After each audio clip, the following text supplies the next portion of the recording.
It's time for Two Guys and a Goalie with Dustin Nielson, Matt Kassian, and the goalie, Joaquin Gage.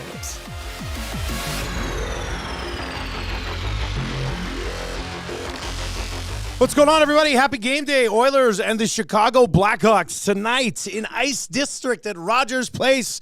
We'll get you set. It's Two Guys and a Goalie. Dusty, Gager, and Cass with you here. Once again, you can text us anytime, 780-218-9999. That's 780-218-9999. Or hit us up in the nasty chat as well. Mark Lanigan is in there. He's a crack pack boy, too. I love it. 10-1 Oilers tonight. McDavid, 9 points. Might as well just rip that Band-Aid off early, right, boys?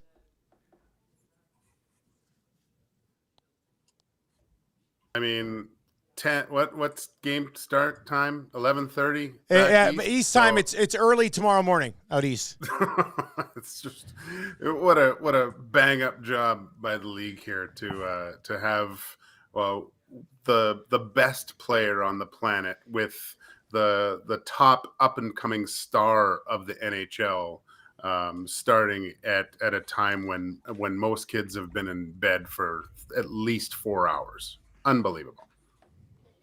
Yeah, that's an interesting way to get it. Cass, do you have a bone to pick with the start time? I mean, out east, it's a good point. Like, only adults are going to watch this game, Gage. You're right. I mean, thinking about the kids, like Marshall, actually, even here, Marshall's not watching this game tonight, and it's Connor McDavid and Connor Bedard. His bedtime's 7:30. Depending on when we get him down, because he's got a Christmas concert tonight, we probably won't get home till after 8. So I might let him watch, I don't know, like 20 minutes of the game, and then he'll go to bed. Cass, they do miss opportunities, don't they? I thought you were going to say it was Connor Bedard's bedtime at 8. I thought that's where you're going with that. Yeah, I don't, guys, I don't understand. I don't understand why.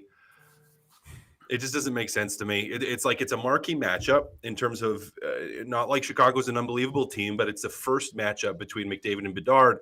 You know, as far as selling it in the markets down in the States, it's something that you can do. And I don't understand why you would have it start this late. And then you're going to get me grumpy after the post game. So I don't know why they weren't thinking of that. They're like, Cass is going to be one of two things is going to happen. He's either going to be really happy and tired, so you're not going to be able to understand him, or he's going to be really grumpy and tired, so you're not going to be able to understand him. So I don't know. I in general, even on the weekends, I'm not a big fan of the 8 o'clock start time because I think it cuts off such a significant portion of people that you want the next generation to be watching your games. I understand with scheduling, sometimes it's going to happen. But to me, this is just it feels like a wasted opportunity to have this game starting this late. Like, Dusty, you're going to be purchasing this picture at Wayne's at some point with Connor. With the face-off of these two guys, right. 100%. Yeah, right? Like, this is going to be an iconic, hopefully for Connor Bedard to have a illustrious career, but this is every guy has one of these. I remember when my hockey players, they face off against whether it was Wayne or Crosby, all these famous, but they all have this picture, and this is going to be no different. The flash bulbs are going crazy, and I just don't get it. Like, every little hockey player wants to see this because these are the two players they want to be like most. It's a great point. I mean, I wasn't even bitching about it for the kids, but you're right. I mean, for the kids, this is a tough pill to swallow. I mean, I'll follow it up like this. Like, do you guys think the NHL has ever done a good job of marketing their stars? And it's tough to ask because here in Canada, the stars are marketed. It's automatic. It's fishing with dynamite or whatever we want to call it. But at south of the border, we don't know because we're not down there. So if there's anybody listening, and there will be people listening in the States right now or in the nasty chat from the United States, does the NHL do a good job of marketing their stars? Because I feel like you had this Sidney Crosby, Alexander Ovechkin thing for a long time, and I don't know if you really used it to elevate your game because we're still having these same conversations about some of these other guys. Cass, where do you come out on that? I don't think they did. I mean, that was a huge opportunity for years. Yeah. It was missed out on. 2 U.S. players or players playing in the U.S. Marquee matchups. You never were able to build the kind of momentum with that. And maybe they have learned and maybe they will in the future here, but with an 8:00 start. It doesn't really feel like it. Like again, in Canada, people are going to be excited for it, but I just don't know, guys. I don't know why you wouldn't be working to promote this sort of thing. It just doesn't make sense to me. They have such an opportunity. I think you have to look at more possibly U.S. born players too, to an extent, Dusty, to pique the interest. So, like, if Austin Matthews played for the Rangers, that's a different animal for them. Well, yeah, but I'm even looking more. Yeah, getting Austin Matthews should be pumped like crazy through the U.S. But Patrick Kane coming back to the Detroit Red Wings, right? Like, that's a huge story. Arguably the best U.S.-born player of all time. If they don't pump the crap out of Detroit playing New Jersey against the Hughes brothers and just have it like creating that buzz around it, they have tons of opportunity with, I think there are more great U.S.-born players now than I think there ever has been. And you just don't see them plastered everywhere. It's a huge missed opportunity. Yeah, I'm trying to, like, from a Crosby and Ovechkin angle, because I mean that was the win. You're coming out of the lockout. You had these two superstars sort of arrive. They delivered. Like, when they played each other, they delivered. And I always felt like it was kind of a big thing when they played each other. But maybe this is like a personality thing because Ovechkin was Russian and Crosby's kind of, not as outgoing as maybe you'd like to be, as like a PK Subban, for example, that you could plaster on late night television and kind of get him out there. They didn't do enough of that. They didn't even do it, right, Cass? Yeah. They didn't do enough of that either. Like, the PK should have been everywhere on everything, because it's just like he had such a great personality for spreading the game. It just reeks of missed opportunity.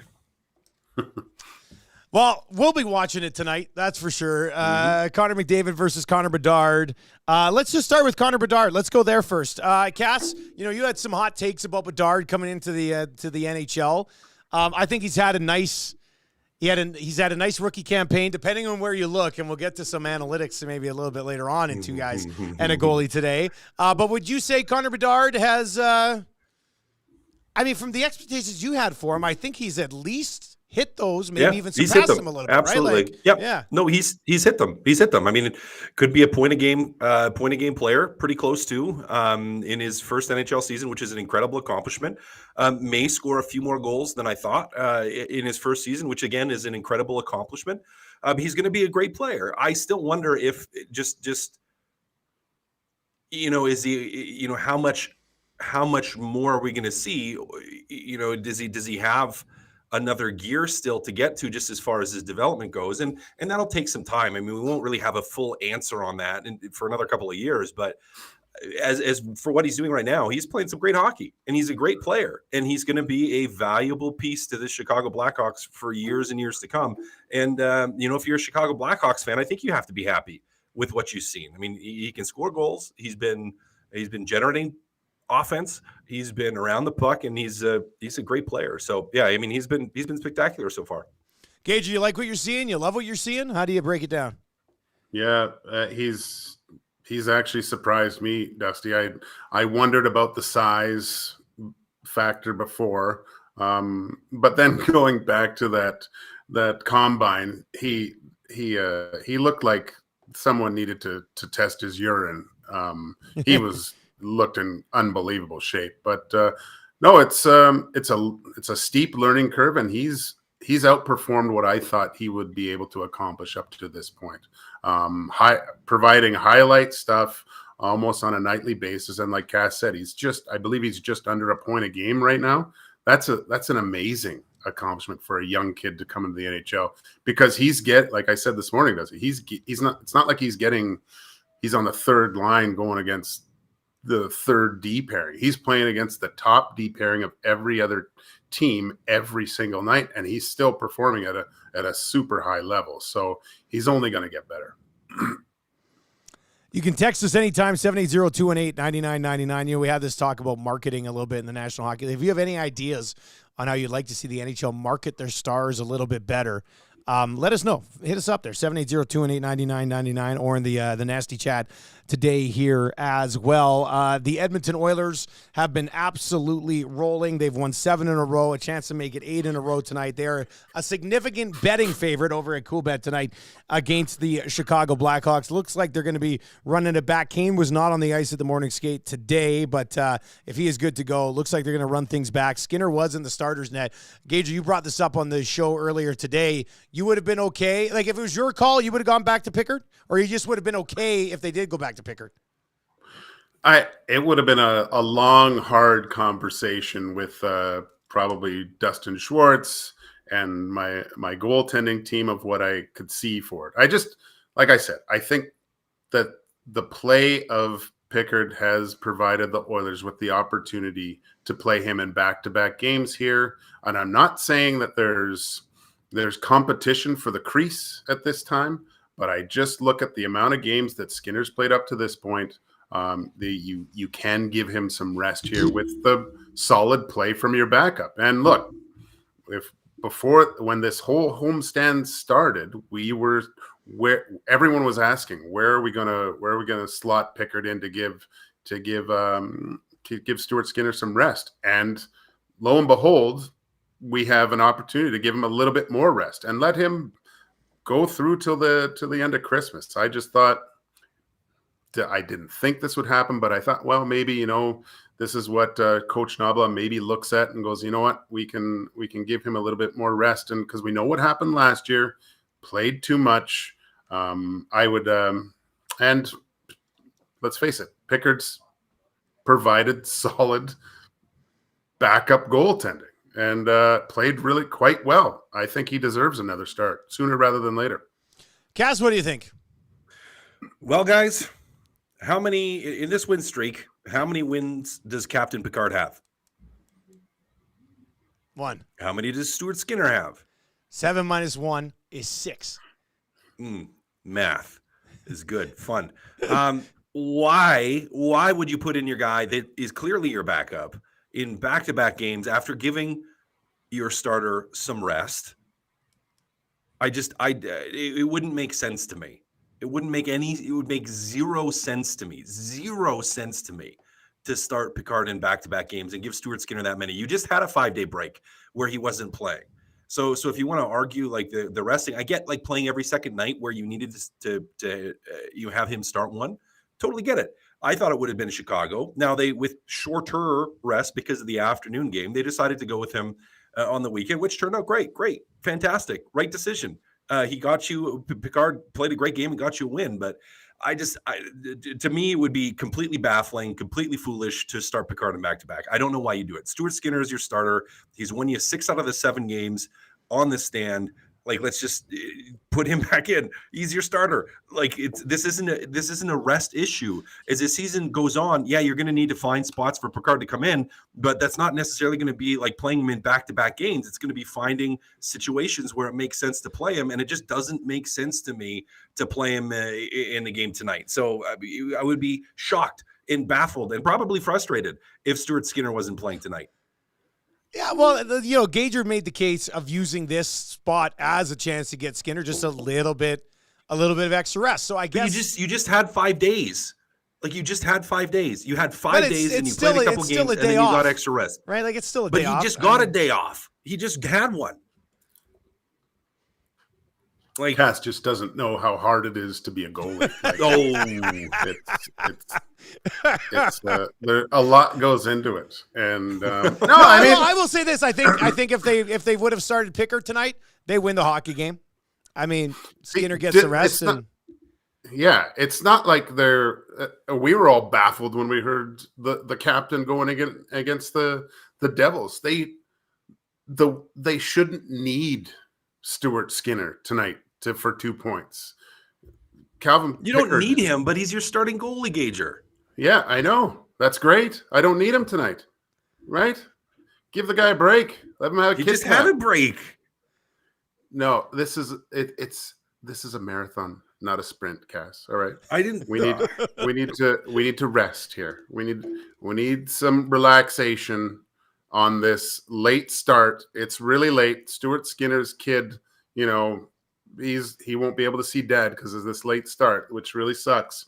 But no, I understand.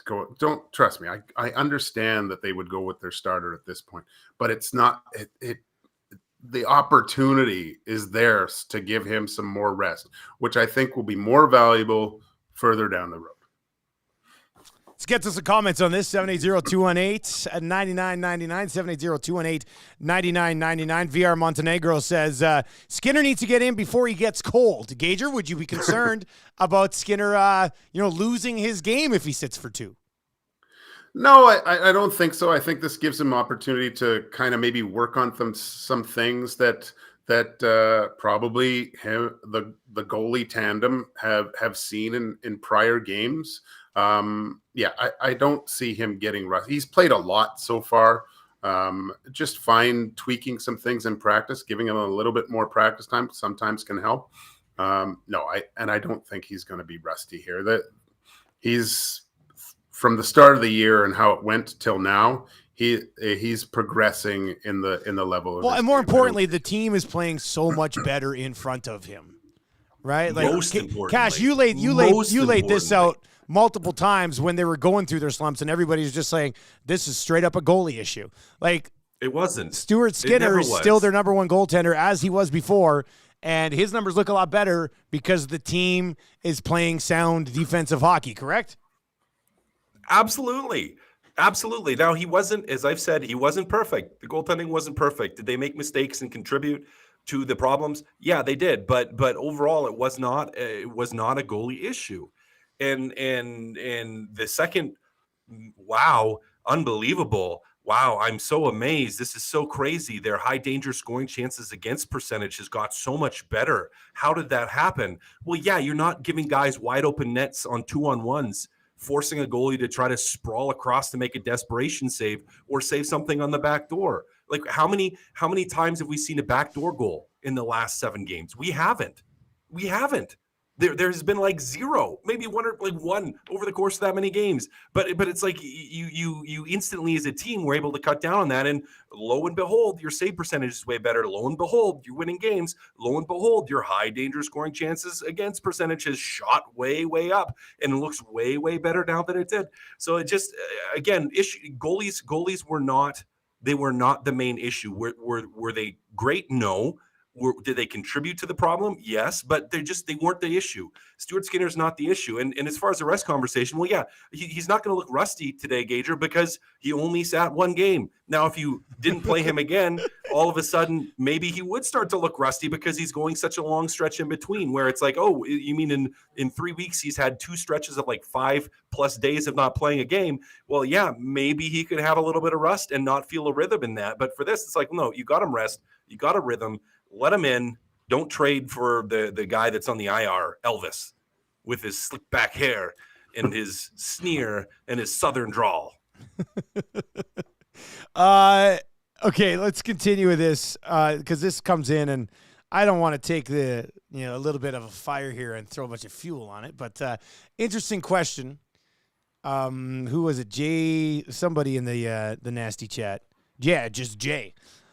So one can assume that Campbell should look better behind this version of the team as well. Yeah. Yeah? Absolutely. I agree. Yeah, he would. No, he 100% wouldn't. he would. You don't think so, Gager? No, he's done. That's I don't have any faith in Jack anymore. He should be in the minors the rest of the year. Like the only way he gets back up is if he has to get his game to a level where he's considered for the All-Star game in the American Hockey League. And I don't see like that's other world performances from here on in. I'm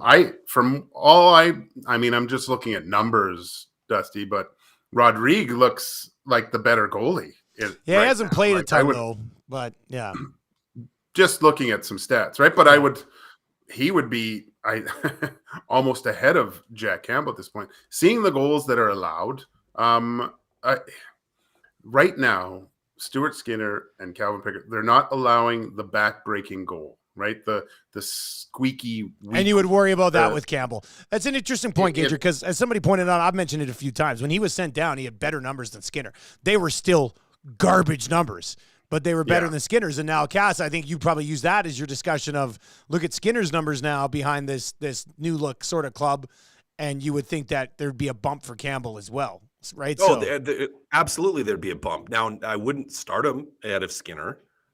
I think Skinner's still your starting goalie, even if Campbell's back here. But would his numbers look better? I think they absolutely would.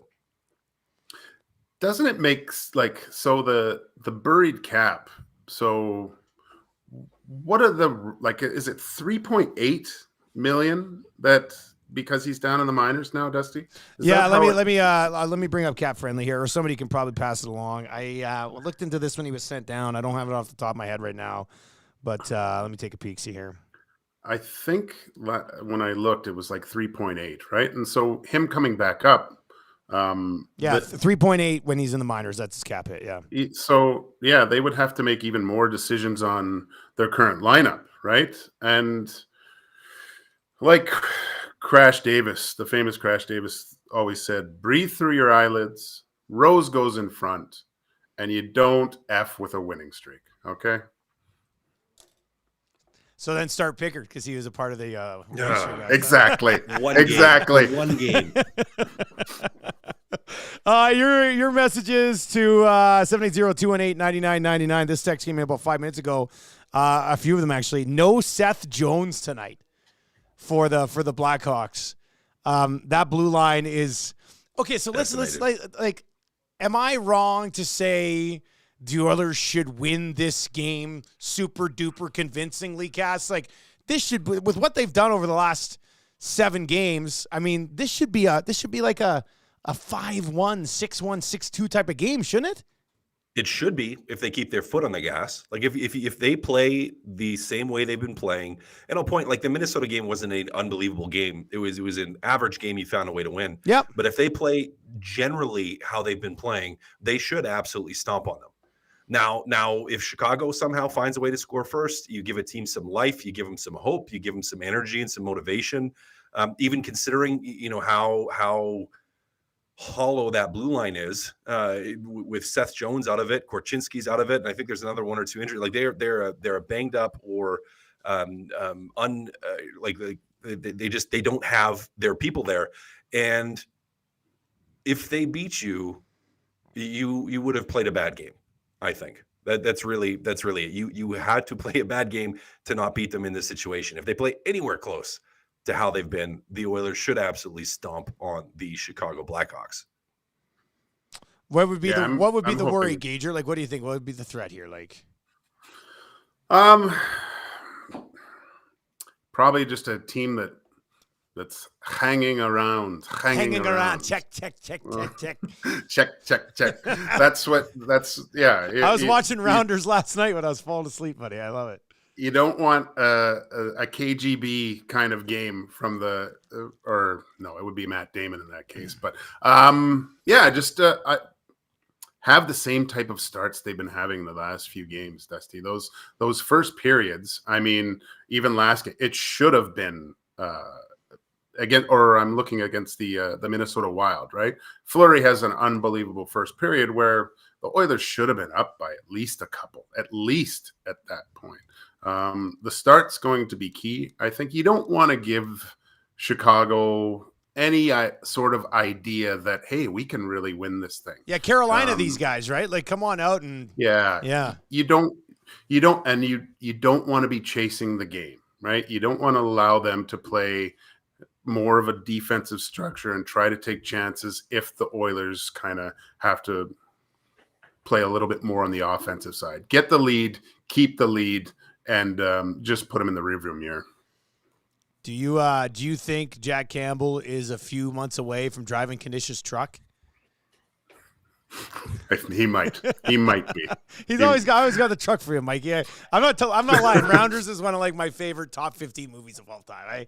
I love Rounders, man. I could quote that entire thing. It's such a good movie. I'm glad you quoted that today. By the way, not to get everybody super duper excited, but I do have Chicago-based trivia coming up later in Two Guys at a Goalie. I got 7 questions about like movies that were based in Chicago, and we'll see how that one plays out. The nasty chat today on Two Guys is just absolutely hopping. Of course, you can hit us up at 780-218-9999 as well. Guys, they've won 7 in a row. They tied the franchise record last year with 9. If they were to win out on the homestand, that would be 10, so they'd set a new franchise record there. Tonight would be 8. Are they as good right now as they were down the stretch last season? Cass, what say you? Yeah, it looks like it. I mean, hard to argue with a 7-game win streak on that, and the way that most of those games they've won pretty convincingly. You know, it's again, you win a closer one against Minnesota where maybe you weren't at your best the entirety of the game, but you found a way to win. So, do they look like the team that they were down the stretch last year? Yeah, they absolutely do. I mean, they look like the team we expected to see out of the gate at the start of the season. Now, it took a long time to get there. It took way too many painful moments and painful losses. But as of right now, yeah, they are. And even if they were, let's say they play a bad game tonight and they do lose, which I don't think is going to happen, but maybe they do. I still think you look at this and you look at this stretch and you say, this is how we expected them to be playing. This is how we expected them to be playing. And certainly, you know, you're not going to win out every game the rest of the way in the season, but can you maintain going like 7-3 in each 10-game segment the rest of the way? Very, very potential. You know, very, very much. There's a lot of potential for you to be able to do that, and I think this group is capable of it. As long as they don't revert back to having no confidence and making those massive mistakes again. I would say even more so a little bit, Dusty. Just like a little bit better. Yeah, Okay. Because of the way they've had to beat other teams. They've come in all different fashions, right? They've their PK has won them games. Their power play, of course, has won them games. They've won by scoring a ton of even strength goals in one of those games. There was lead there was lead changes in one of them. I think this stretch that we're in right now, the Oilers have shown their maturity a little bit more and showing how they can win games in all different facets. So, I mean, they need to do this. Let's be honest. They need to have these wins. It was a necessity, but yeah, I think it's even more so than last year. You can text us anytime, 780-218-9999. RCN texts in and says, hey, Gager, what's more pressure for a backup? Going in versus a shit team and having to win, or playing a good team with no expectations? That's a good question, actually. Going to a team that you had to win. It's always nice to go in with the challenge game. Okay. I go like for... If we look back and had Pickard not play last game and he was going to get the Chicago game, like we all thought was going to happen, it's a game you're supposed to win, right? So there's a little bit of added pressure with you there where you're not supposed to lose. I mean, going up against the New Jersey Devils as a goalie, I would really relish that opportunity because the coach has confidence in me to play against one of the best teams in the league with some of the best shooters, and you don't really, it's not a game that you automatically should win. I think it's a little bit harder to go into those games where, you know, you're the dominant team as a backup going up against a team that you're supposed to win. I always liked the ones that maybe you had a little bit more of a challenge. All right. Your messages, of course, you can slide in and join us over there. One more on the Oilers. And, you know, obviously we'll take more questions on the Oilers as well. A few other things around the league that I sort of want to get to. We got that Chicago trivia coming up as well. I think this answer could be one of 2 or 3 people. So, Cass, I'm going to throw it at you. And if you're listening on Edmonton Sports Talk, remember tonight, 6:30 pregame show with Tommy Gazzola taking you up to puck drop, and then postgame show after here on Edmonton Sports Talk. Which defenseman has impressed you the most during the winning streak? This is a little bit of a toss-up. Right? It's a little bit of a toss-up. I only ask hard questions.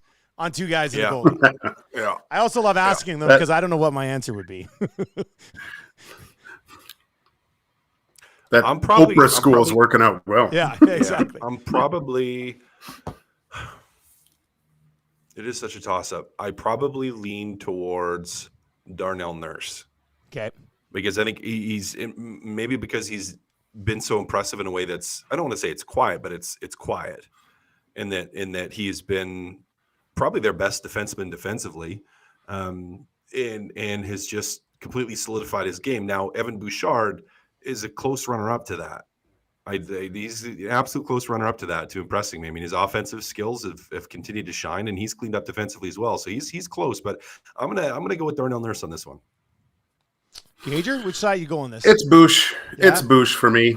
And I'm not even including what he's been able to do over the past. Is it an 11 game? 11. It's 11 gamer right now, I think. Yeah. Or 11 or 10. Anyways, I just feel that he's eliminated those 50-50 kind of situations on the ice. If any sort of chances, if there's that 50-50 chance, he's backed off and thought defense first, I think, anyways. In the defensive zone, aside from the 1-2-1 kind of 2 goal, I believe, against the Wild there, where Eck got the kind of one-timer, his communication in the defensive zone, his quick thinking, his first pass, he's an all-world first pass guy, but it's simple plays. We talk about Darnell Nurse simplifying his game to be more effective.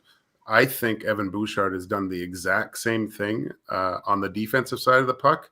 And I mean, we could talk forever what he's been able to accomplish offensively he's created a massive threat from the top of the triangle on the power play, where now it's almost impossible to defend with what you have on the wings on the power play with the Edmonton Oilers, because everyone's paying so much more attention to Draisaitl, McDavid on the corners, that it's just unleashed Evan Bouchard to start bombing it from the point. Both solid answers. Honorable mention to Ekholm too, who I think you can tell is getting a little bit healthier, and he's been a lot more vocal as well, physical. I mean, I think he's been really good. He's been hopping up once in a while in the rush as well. So, I mean, when your top 3 defensemen all of a sudden start playing lights out, that's going to go a long way for you on a 7-game winning streak and getting you back in the mix. They're all playing good too. Yeah. They're like, Kulak's been awesome. Cece's been, he's been steady. He's been really steady, man.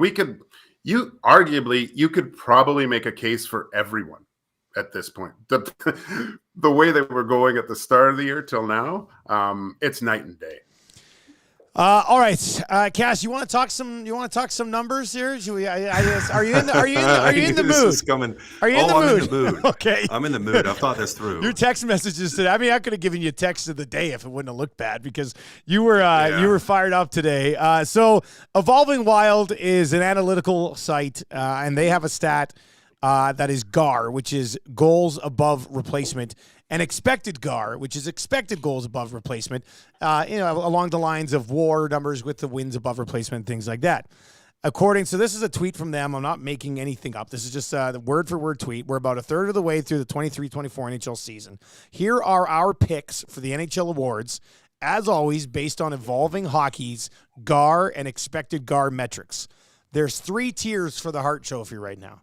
In the top tier, according to the GAR metrics from Evolving Wild, are Quinn Hughes and Zach Hyman. Then Kucherov, McKinnon, and Barkov. And then Bouchard, Stützle, Moore, Matthews, and McDavid.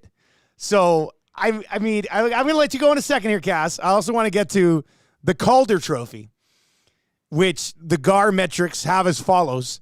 Luke Hughes in one tier, Forrester in the second tier, and then Ridley, Gregg, Connor Zary, Rossi, Carlson, Faber, and Voronkov. And no mention of Connor Bedard in any of the 3 tiers for the Calder Trophy. I said on my show this morning, I'm sure these guys do some fascinating work.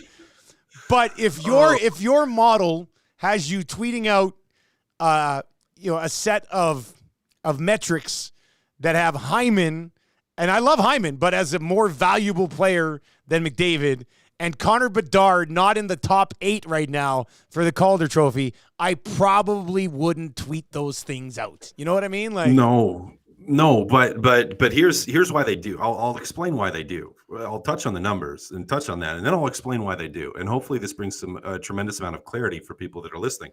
I think it will actually provide some enlightenment here. And I think I said in the tweet or in my text, and you read it, is like you could have 80 different models that all say, but it's like every model is like it's so for all the analytics people that just get so crazy on their numbers. Yeah, Dusty's not even going to stay here for this one. They get so crazy on their numbers and so crazy on their models that like, this is how it has to be. This is how it has to be. They completely forget to use half of their brain. It's like they use one half and they completely forget the complete other side of the picture. And the Bedard not being on there and the Hyman being that high, just speak that in volumes. They just speak that in volumes. So I'm gonna go into something here. And this will be a little bit of a rant, Gager. So I apologize, but I feel it's ready, necessary. Buddy. I'm ready. I feel it's necessary. And maybe you got this if you were listening and watching this morning. You may have got this a little bit, but this is where I'm going to go with this. I'm going to call it the cult of analytics. The cult of analytics. No, I'm completely serious here. Completely serious here. The cult of analytics. So if we look online, a number of different websites that talk about cults. They talk about. I actually watched a documentary on cults not too long ago on Netflix, which was kind of interesting to see. Cults typically have a lot of things in common, and the analytics community has all of these things. Has all of them. Every single one has all of them. Charismatic leader, Billy Beane. The start of the revolution. Right? Yeah. Moneyball. Yeah. I love the beginning. Great movie. Great movie. Revolutionized sports, revolutionized analytics. Billy Beane, you got a charismatic leader. Ideological purity. You are strongly discouraged. People are strongly discouraged from questioning the cult of doctrine, the doctrine of analytics. Yeah. Strongly questioned from that. And doubts are met with shame and punishment. They will kick you out of the community. They will try to shame you. They will say all kinds of bad things about you. Conformity and control. Conformity and control. Also, very, very like the analytics community to a T. Conformity and control. Mind-altering practices. Used to break down the individual's defenses and make them more susceptible to the cult's ideology. Yep. Isolation and love bombing.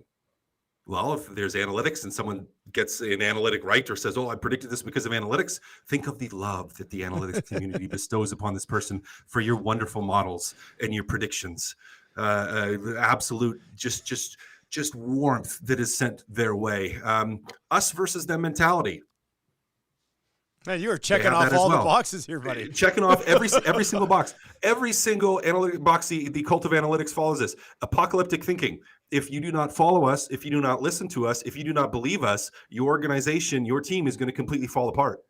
You are going to be last place in the league every single year if you don't listen to us, because we are that right and that correct about everything. And lastly, time and energy, the amount of the expectation to dedicate a huge amount of time and energy and sometimes money to the cult. So it's like check.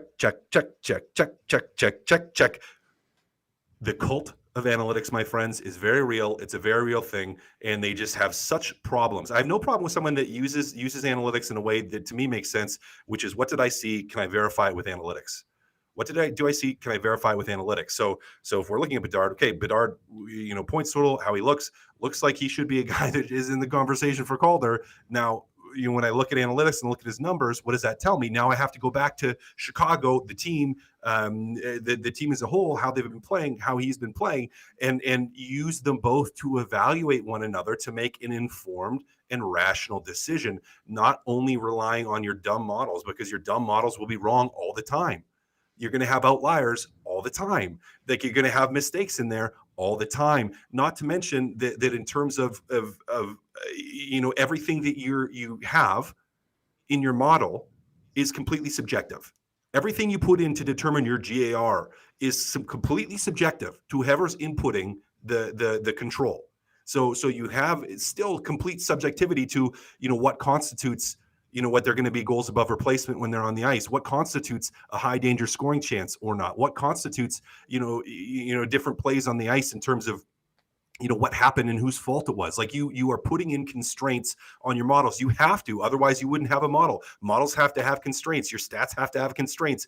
And it's just, if you live and die by that, you are not getting the whole picture. Now, if you say, well, I don't believe in analytics at all, and I never use stats and never use analytics, well, you're falling into the same fallacy on the other side. You need to look at both and think through both. But guys, it is people that are just so enmeshed in analytics that that's all they think about. That's all they breathe in the sport of hockey, because it's not as static is a baseball. From you have a starting and a stopping point over and over and over again that's identical, that's measurable. You don't have that in hockey. You don't have that. So is it important? Should teams have analytics departments so that they can get some consistency in what they're seeing with the numbers that they have? Yes, absolutely. Is it worth spending money on? Yes, absolutely. But to look at those models like Evolving Wild and to say that has any kind of rational thought behind it is just absolutely ludicrous. Because if we were to look at most valuable players, as mentioned, Zach Hyman is not winning the Hart Trophy. I was just going to ask you, so what do you think, Cass? Hyman for the Hart or not? No. Now, Quinn Hughes, I have no problem with having him on that list. No problem with Quinn Hughes being on that list. No problem. And I have no problem with Luke Hughes being on the the list for the Calder. Is like you have some things where you're just like, well, yeah, that makes sense. Yeah, that makes sense. But some of it is just so backwards and so it's just ridiculous. And I agree with you. They should have never posted that. I'll stop my rant now, guys, because that's a lot of me talking. But yeah, if you're part of the cult of analytics, I hope you get the help you need. I hope you have some loved ones that you haven't yet shut out of your life because they don't believe in analytics, that you let speak into you, that you get the help you need so that you can actually enjoy watching hockey again. And actually, have a little bit of happiness and quality of life beyond what you think your version of happiness and quality of life is in the cult of analytics. Just so you know, today's show will be labeled on the podcast as Rantalytics, because I think it works out extremely well with what you just laid out there. Gager, Cass probably said it somewhere in there, but this is a tool, right? It's one of many tools that you can use to build a team, measure successes and failures. It's not the end all be all. It's just a tool. Like somebody in the Nazi chat said, you use many tools to build a house, not just one. You use many tools and you design here and you have other guys do this, other guys do that. Is that the best way to describe it, do you think, Gager? I think so. I can't believe Cass just compared Jeff Jackson to David Koresh, but no, I mean, I think analytics, you can't, over a few years, I think it can kind of give you a good picture. But yeah, like hockey's, there's too much flow. It doesn't have that starting point and ending point like Cass alluded to it, but it is a tool that you can use to possibly predict future performance and arcs of teams, but it's not the be all end all by baseball is the perfect sport for it, right? Like that's why it emerged. I mean, there first, if you go, I mean, that's why our hopefully future guest on the Nielsen show, Cam Moon. Moon, like doesn't he use the scorecards? Like I've at baseball games, he likes to score games. Baseball games, yeah. So guys can look at those scorecards and actually tell you exactly what like they can see it in their mind's eye of what happened in those baseball games, right? Just from looking at a scorecard. You can't do that with hockey. Oh, someone scored there, there was a hit there. You don't get the gist, but you can actually look at those little cards and see, okay, he hit a double here. This pitcher came in. You can kind of get a better idea of what, just by looking at a piece of paper, of what the baseball game was. All right. Excellent discussion there. As good as you're going to find. And we're happy to provide that for you. A couple other things. This is breaking out of Winnipeg. Kyle Connor, after that knee, out 6 to 8 weeks. Winnipeg has a chance to go back up into first place in the division tonight against San Jose. But Cass, how much of a blow is that for the Winnipeg Jets? Pretty crushing. That's a tough one to overcome, crushing. man. He's deadly for them. That's a tough one. I think you'd expect them to slip a little bit. And even coming back, with those type of injuries, is he going to be at the same level when he gets back as he was? So those ones hurt, not just physically for Kyle Connor, like it sucks for the Winnipeg Jets, a team that has been kind of finally doing what we've expected them to do at times the last couple of years, like to be a really good team. They finally are playing like they're a really good team. And then they get pasted with this, and can they overcome it? Yeah, they could overcome it. But this is if you're a Winnipeg Jets fan, this is a tough pill to swallow. Yeah, analytics can't cure this. That's nope. He's your analytics predicted. You got to find a pretty good guard replacement. That's a lot of goals. Well, just the chances and the danger of him shooting the puck. Like I would put him probably in the top 5 of most dangerous guys when shooing the puck. He is. Yeah, that's fair. I think that's around the area he could be. Yeah. Yeah. Like that's a huge piece of the puzzle that they're going to have to try to replace over this time. Man, I feel bad for the Jets. How's Huss doing? Is he? Well, it's going to be a devastated show today. I mean, they're going to find out. They're right in the middle of Winnipeg Sports Talk right now. I guarantee that's going to be a tough pill to swallow for our partners over at Winnipeg Sports Talk. No doubt about it. No discipline on the play either. The knee goes no suspension. And now they lose Kyle Connor for 6 to 8 weeks. What did you guys think of Gudbranson getting a game for absolutely losing his mind, Cass? Well, I mean, according to the rules, that I'm not surprised. According to the rules, I get why he did it. I mean, in my mind, if I was Gudbranson, I'd just deal with it. I'd be like, okay, yeah, okay, suspend me for 1 game. So according to the rules, yeah, it's a 1-game suspension. It's a 1-game suspension. I watched the hit a couple of times. What did you guys think of it? Because I like they hit on the original hit. Cousins. I thought it was pretty. I thought it was pretty high speed and probably winded him, and then he just bounced right back up and went back after him. Right? Like I didn't. Yeah, I didn't think it was. But even the contact, like I didn't think it was horrible. Like if he turns the other way, like if his body ends up spinning the other way, it's not. Yeah. It's not a dangerous hit at all. But yeah, was it high speed? I don't know. I didn't think the hit was horrible. Now, obviously, he felt. I meant it was like two bodies kind of coming together at fast speed, right? You're going to see. Yeah. You're going to see some shrapnel in those situations. Yeah, I Gage, they kind of had. It's not like he didn't hurt anybody when he lost it, but from a league perspective nowadays, you just don't want to see a guy grabbing a guy and basically ragdolling him. Like, I mean, if he doesn't fall down right away, it might not be a suspension. Yeah. Right. Like if he doesn't throw him down, if he just grabs him and pops him with the glove on and then drops his gloves, it might not maybe. be. You're right. Yeah. Well, yeah, it wouldn't have been probably at that point. I thought the hit was a little vicious. But like in a predatory fashion? In a way, but it's a guy thinking that there could be a reverse shoulder. He's trying to prepare himself. Gudbranson didn't. It's another thing of a D-man going back and just not being prepared to take a hit. If I look at the Evander Kane one, like his was more of a smush, right? There wasn't contact a few feet from the boards. That's where I was right up against the boards. This one was. Those are ugly, right? Like Kane got him pretty good on the right number. But it was close to the boards. Like you weren't going to go in head first. I don't like those.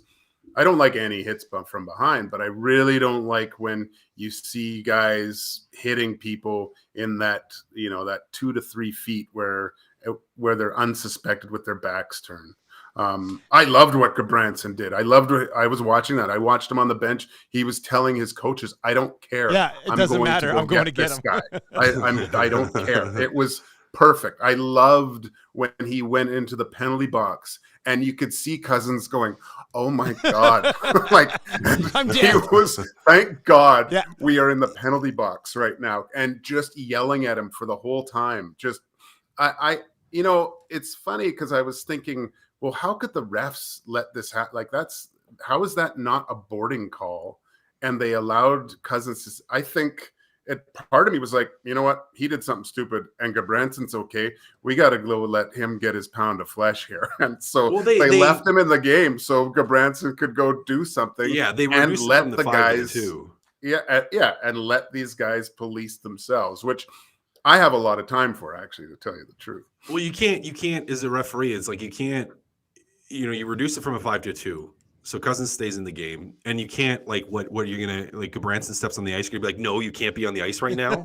Yeah, Go to your bench. Go to your bench. Go to your bench. Go to your bench. You have to get off. Yeah, I'm not allowing this. So there's nothing really they could do, short of just start throwing out 10-minute misconducts. But it's not like they're going to be standing right beside the bench hearing Gudbranson saying what he's going to do, and I'm going to go after him. I'm going to go after him. Like they don't hear that. They're not there for that. And even then, you could say that all you want, and if you're not saying like I'm going to viciously murder this person with my skate, like it's something that's like a legal kind of threat, they can't do anything. So but I listen. You have that hit. If your Cousins, you have to know it's coming at some point. He does a little bit of the turtle.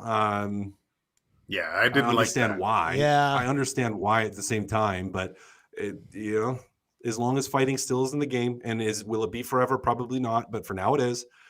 Yeah, you do something like that. You got a guy like Gudbranson angry at you. Better be ready for what's coming. Oilers and Blackhawks tonight. I did say I had some Chicago trivia, boys. So let's slide into this. 7 questions. The classic, get the hand up there, and we'll see how it goes. I'll keep track of them right here. We'll get to Jesse Puljujarvi on the Pittsburgh Penguins in the next episode. Best of luck, man. I hope he lands a contract there.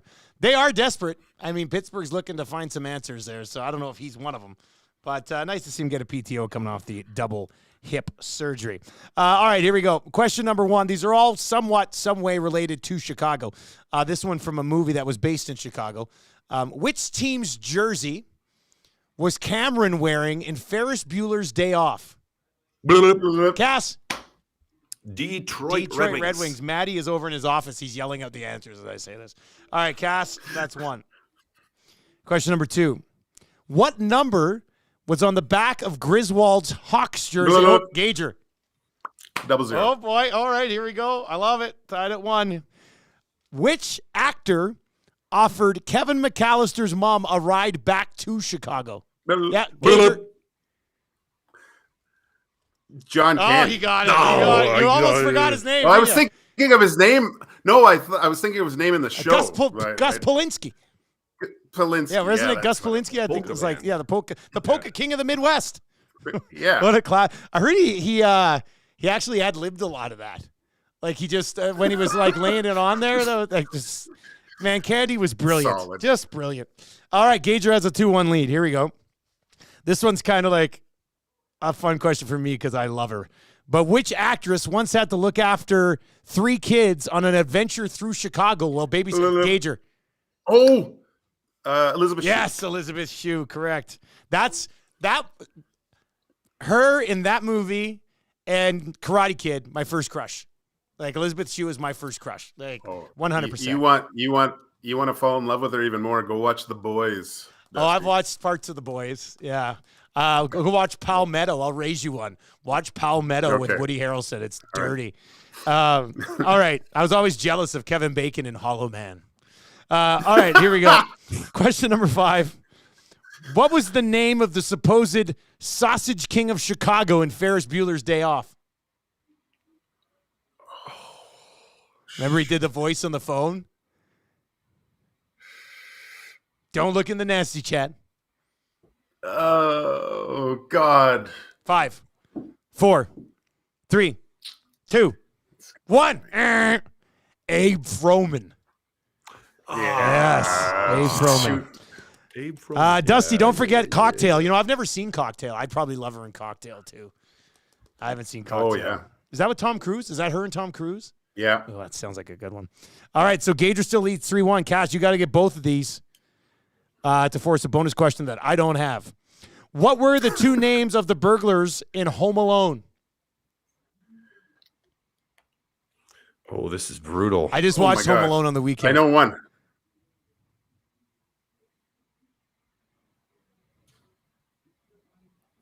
5, 4, 3, 2. Oh, Gager.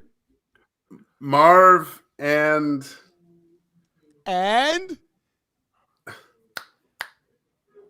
Lenny? I don't know. Harry. Shoot. Harry. Larry. That's tough. Oh, that's so horrible. All right, final one, Cass. It doesn't matter, I guess, at this point anyway. But who played the role of Dr. Richard Kimball in the Chicago-based Chase movie? A tie. Cass. Go ahead, Cass. That's Arnie. Wait. Dr. Richard Kimball. Gager. Oh, sure, Harrison Ford. Shoot, Harrison sorry. Ford. Harrison Ford. Yeah, Indiana Jones. Gager wins 4-1. Gager wins 4-1 on this rousing edition of Chicago Trivia. For whatever reason, I Jingle All the Way in my head. Isn't that Chicago? That one too? I think that Was is Jingle All Man, a lot of movies are based in Chicago, eh? great city. Yeah, man. I've been there once. Mission I was Mile. there for a draft. That was the only time I ever missed a show on the road. It was my favorite unreal night. NHL city. Was it? Unreal. What was your favorite Yeah, NHL city, by Cass? To play in Montreal or Nashville. I'll go those two. Montreal or Nashville. Gager, why do you love Chicago so much? We were always there at Christmas time. So Michigan Avenue, if you've ever been to Chicago, it's ridiculous. The food, I was there in the summer one time. We have the taste of Edmonton, obviously. The taste of Chicago is that on steroids. Like all the good restaurants, it's miles long, nice and hot. Ridiculous city. All right, prediction. And MJ Oh, from okay, there, yeah, too. hilarious. Best basketball there. Hilarious. Yeah, that's funny. Real funny way to wrap up the show, Gager. Yeah, you got Cass pissed off early in the show. You got me pissed off now. Unbelievable. How many in-season tournaments did MJ win, right? 0. Exactly. Not one. All right, prediction for tonight. How many do they win by? They lose by 6. Ooh. He must have meant Chicago. Gager, what do you got? I'm going to go with a 5-2 victory for the Edmonton Oilers. That would cover a lot of our bases. So fingers crossed we can get that done. Find that EST Oilers exclusive over at coolbet.com. It's there right now. It's a plus 525. We are on Oilers over 4.5 goals. Oilers win by 2 or more. McDavid 2 points. Bouchard point. Hyman point. Draisaitl point. Nuge point. So it's an all-timer tonight. We'll see if they can hit that. It should be a good one. I'll chat with you guys on Thursday. For Matt Kassian, Joaquin Gage, I'm Dustin Nielson. Thank you, everybody, for following along with another day of content here at Edmonton Sports Talk. Fun continues tonight. Tommy Gazzola will have your pregame show starting at 6:30 this evening. Postgame show to follow. Boys, enjoy the rest of your day. Yes.